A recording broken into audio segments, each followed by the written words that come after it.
Welcome back to Changfied YouTube channel, your trusted source for latest update across South Sudan and beyond. Today we bring you important development from South Sudan that continue to attract national attention.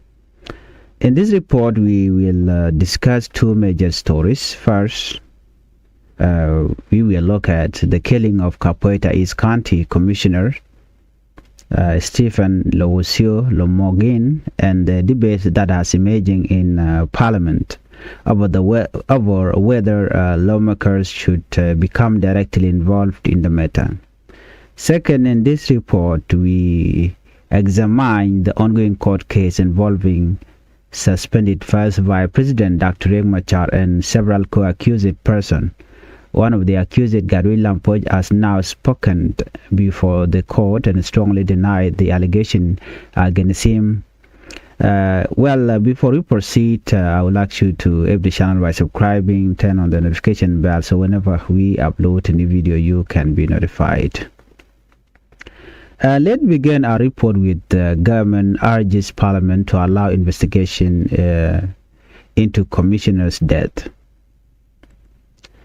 The governor of South Sudan has called on lawmakers to allow investigators to continue their work into the killing of Capoeira East County Commissioner Stephen Lowosio Lomogin.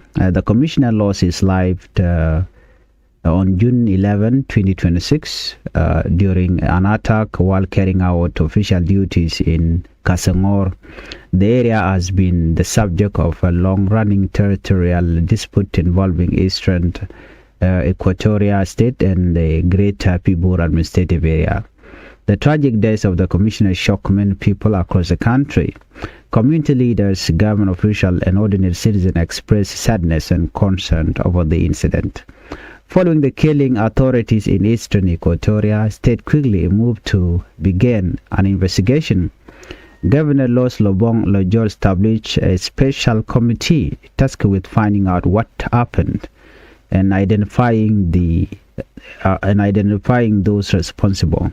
The investigation committee consists of 4 members and is being led by the State Information Minister Elia John Haji.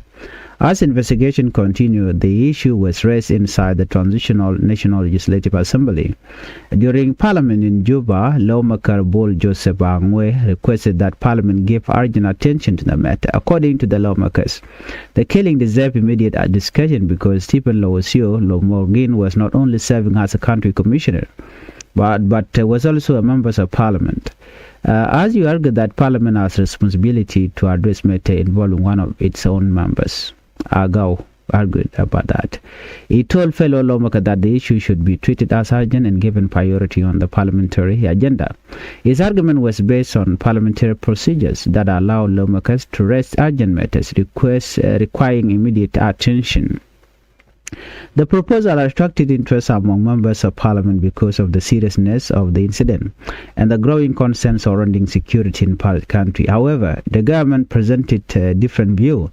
Minister of Parliamentary Affairs Michael Makwei responded to the proposal and advised Parliament not to intervene at this stage. Michael Makwei explained that the government had already taken action and that the matter was being handled through legal and criminal investigation procedures. According to the minister, law enforcement authorities are actively investigating the killing and searching for those responsible.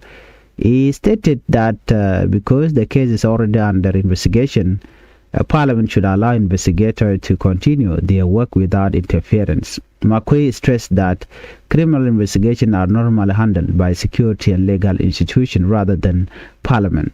The minister said authorities are pursuing suspects and gathering information that could help bring the perpetrator to justice.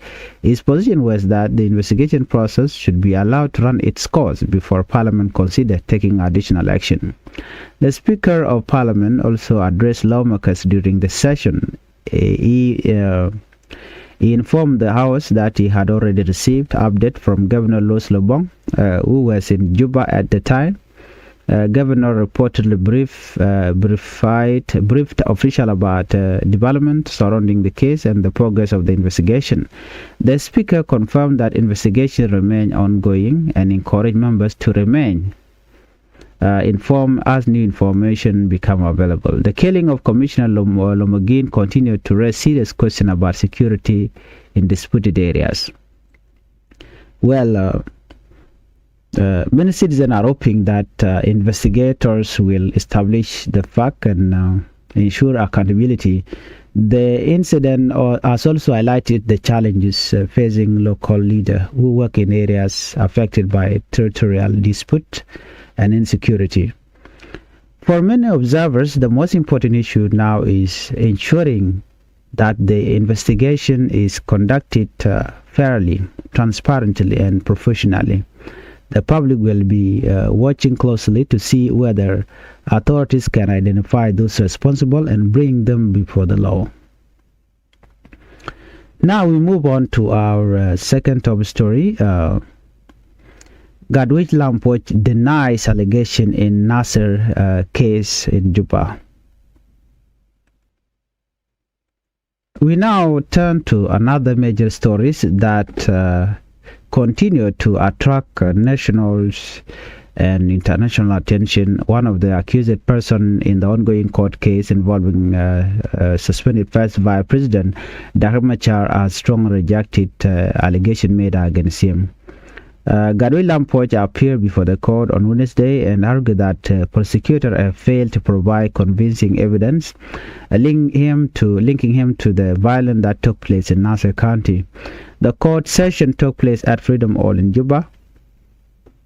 Gadwich Lampoch is one of several individuals facing charges connected to the event that occurred in Upper Nile State last year, 2025. During his testimony, he told the court that the prosecution was attempting to connect him to the violence without presenting credible evidence. According to Gadwich Lampoch, the claim made against him are not supported by fact. He argued that evidence already presented before the court does not prove the accusation directed at him. One of the central issues involved a statement that prosecutor claimed he made regarding army group operating in the area. Gadwich Lampoch denied making several of the statements attributed to him. He specifically rejected claim that he referred to certain forces as militias. According to Gadwich Lampoch, he never used that term. Instead, he said he described those groups as forces that had not yet been integrated into the South Sudan People Defense Forces. He explained to the court that his comments were being misrepresented and taken out of context. Gadwich Lampoch further argued that video evidence presented during the trial support his position. He said the court had viewed the video more than once and that the recording clearly showed what he actually said. The accused also claimed that references to militias came from other military figures rather than from him. He pointed to statements allegedly made by General James Kwang Shol and General Johnson Olony Tabu during a gathering in Malakal in February 2025. According to Gadwich Lam, a discussion concerning militias and disarmament were made by others, not by him. Gadwich Lampoch also noted that one of the prosecution witnesses acknowledged this during cross-examination. Well, throughout his testimony, Gadwich Lam maintained his innocence and insisted that the allegations against him were based on misunderstanding and incorrect interpretations. The case remains one of the most closely watched or closely followed legal proceedings in South Sudan. The trial involved several high-profile figures and is connected to events that had major security implications. A prosecutor alleged that forces linked to the Sudan People Liberation Army in opposition and the White Army were responsible for deadly attack in Nasser. According to the prosecution, hundreds of soldiers were killed and military equipment worth millions of dollars was lost, destroyed, or captured. The defense team continued to challenge those allegations and argued that the evidence presented so far is insufficient. At the conclusion of Wednesday session, the presiding judge postponed proceeding until June 26, when Garuilam Poj is expected to continue presenting his defense. Many observers are closely following the case because of its political significance and its potential impact on South Sudan peace process. As the hearings continue, both the prosecution and defense are expected to present additional argument and evidence. Well, these two stories highlight important development currently taking place in South Sudan. The investigation into the killing of Commissioner Stephen Lowso Lomorgin remains ongoing, while the court proceeding involved Dr. Riek Machar and his co-accused continue to unfold. Citizens across the country are looking for answers, accountability, justice, and lasting peace. The coming days and week may provide greater clarity as investigators continue their work and the court hear further testimony.